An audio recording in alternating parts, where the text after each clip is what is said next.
ప్రకాశం జిల్లా కనిగిరి పట్టణంలోని బాలికల పాఠశాలలో 6-7వ తరగతి విద్యార్థినుల పట్ల లైంగిక వేధింపులకు పాల్పడ్డ రంగారెడ్డి అనే ఉపాధ్యాయుడు దాదాపు 6 మంది పిల్లల పట్ల అసభ్యంగా ప్రవర్తించాడని ఇంట్లో చెప్తే కొడతానని ఆ ఉపాధ్యాయుడు పిల్లలను బెదిరించడంతో ఆలస్యంగా వెలుగులోకి వచ్చిన ఘటన. ఈ సంఘటన పట్ల ఎంఈఓకు ఫిర్యాదు చేసినా ఉపాధ్యాయుడిపైన ఎలాంటి చర్యలు తీసుకోకపోవడంతో అతనిపై కఠిన చర్యలు తీసుకోవాలని డిమాండ్ చేస్తూ ఆందోళనకు దిగిన తల్లిదండ్రులు.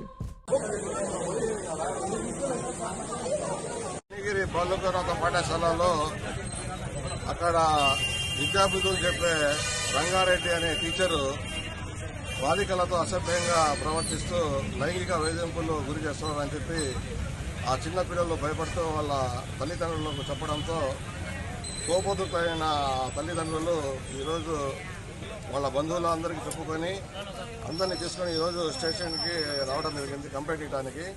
ఇతను గత 10 రోజులుగా ఇలాగే దాదాపుగా 5-6 పిల్లలను లైంగికంగా వేధిస్తున్నాడని చెప్పి, మీరు ఇంట్లో ఏదైనా సరే చెప్తే మీ మీద తగు చర్యలు తీసుకుంటాను, మీకు స్కూల్కి రానియను, మీకు టీసీకి పంపుతాను, అట్లా రకరకాలుగా వేధిస్తున్నాడని చెప్పి ఆ పిల్లలు భయపడి తల్లిదండ్రులకు ఇంతకాలం చెప్పుకోలేకపోయారు.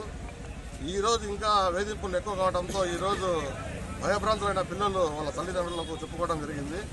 దాని మీద తగు చర్యలు, కఠినమైన చర్యలు తీసుకోవాలని, ఇటువంటి కీచక ఉపాధ్యాయుల మీద ప్రభుత్వం ఉక్కు పాదంతో వీళ్ళ మీద శిక్షలు అమలయ్యేటట్టు మంచి సెక్షన్లు పెట్టి కేసులు నమోదు చేయాలని ఈరోజు అన్ని సంఘాల వారు కోరుకుంటున్నారు. కాబట్టి ఈరోజు